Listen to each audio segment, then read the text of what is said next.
पुन्हा हे असं थोडं तिखट हळद मीठ टाकून घ्यायचं. बरं हा. अगं बाई, आयो आया आया. मी आज कांद्याची आमटी कशी करणार आहे ते तुम्हाला शिकवणार आहे. बर आधी कांदा कापून घ्यायचा, हा थोडासा तळसायचा, हा उगं थोडं नॉर्मल तेल होताचं, हा. पुन्हा भरपूर तेल वाटायचं बरं. आणि हे असा लाल गवळा गवळा कांदा भाजायचा. लय गवळा गवळा कांदा वाजून घ्यायचा नीट बघा. लय करपला की हा. करपट आमटी लागते. बरं हा. पुन्हा हे असं थोडं तिखट हळद मीठ टाकून घ्यायचं. बरं हा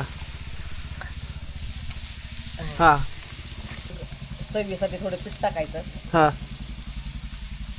थोडं चवीसाठी बेसन बाजून घ्यायचं, म्हणजे खमंग लागतं बेसन बर. किंवा बाजरीचं पीठ. बाजरीचं पीठ मध्ये जमतं ना. आणि ह्यात काय करायचं आहे? आता हे मसाला समजा कालवून झाला. हा. अगं बाई, आयो आया आया. कांद्याची आमटी खतरनाक मध्ये आहे ना केली. आवडलं असलं तर फॉलो करून जावा. फॉलो करून जावा रे. आई म्हणती फॉलो करून जावा. हा. ही वतली बघा आमटीत कालवण. नाही पाणी पाणी घटमुट आमटी. घटमुट आमटी बघा बघा. चुलीवरची घटमुट आमटी कांद्याची. लय जण म्हणते कांद्याची भाऊ कशी करायची कांद्याची आमटी आम्हाला सांगा. तर ह्याच ती अशी कांद्याची आमटी करून खावा.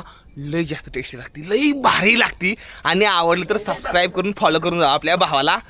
हर हर महादेव.